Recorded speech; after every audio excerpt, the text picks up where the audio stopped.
What's good, YouTube? Today I'm going to be talking about Duke basketball and what's gone wrong this year. Before I get into that, I just wanted to quickly say that if you enjoy talking about basketball, anything from high school to college to NBA, consider hitting that like and subscribe button. And now let's get into it. So obviously it's been a tough year for Duke. It's been a tough year in general for the blue blood programs. All kind of the traditional programs are struggling at the moment, but kind of Duke has been struggling almost the most out of all those programs. They just fell below 500 with a loss in their last game to Notre Dame, and it looks like their chances of making the NCAA tournament are very slim.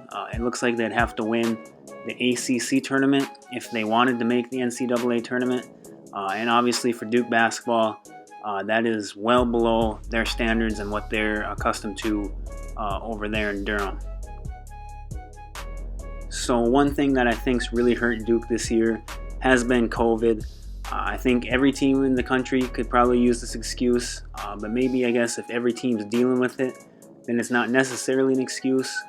But we knew going into the year that the teams that would probably do the best with dealing with all this would be, veteran-led teams with mostly upperclassmen on its roster. And Duke is a team that's relying a lot on some freshmen to play big roles. And obviously with COVID, decreasing practice times, canceling games, moving games. I know Duke canceled, the rest of their out-of-conference stuff early in the year. And so that kind of hurt them with the ability to gel together and put together some wins outside of conference play. And so that's really hurt them. And then it kind of seems with Coach K, which I'll get into more a little later, but he just hasn't seemed to be totally bought in on this year. And maybe, health reasons, could play into that. But like I said, COVID's really hurt Duke. I think it's contributed to their bad year. But like I said, every other team in the country can also use that excuse. I think another thing that's kind of hurt this Duke team has been the roster itself. It's a roster filled with guys that are good, but I don't want to say they have that go-to guy. I know the freshman that was kind of supposed to be their stud player going into the year was Jalen Johnson, and he's had kind of an up and down year.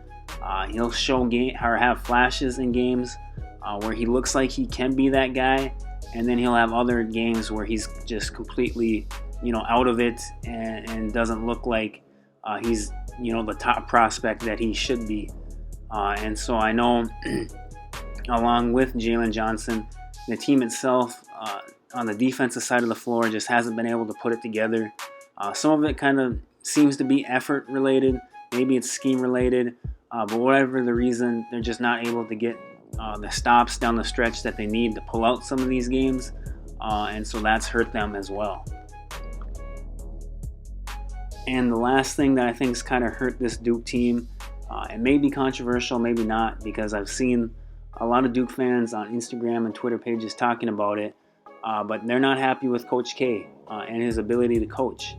They're saying that he's getting exposed for being just a recruiter, not necessarily a great X's and O's coach, which I think is kind of silly because obviously you don't win the games that he has, the number of championships he has, by just being a recruiter. But they say that, it's not his best job coaching. They think he's kind of checked out on the team, and he's just kind of, ready to move on to next year and kind of just throwing in the towel for this year.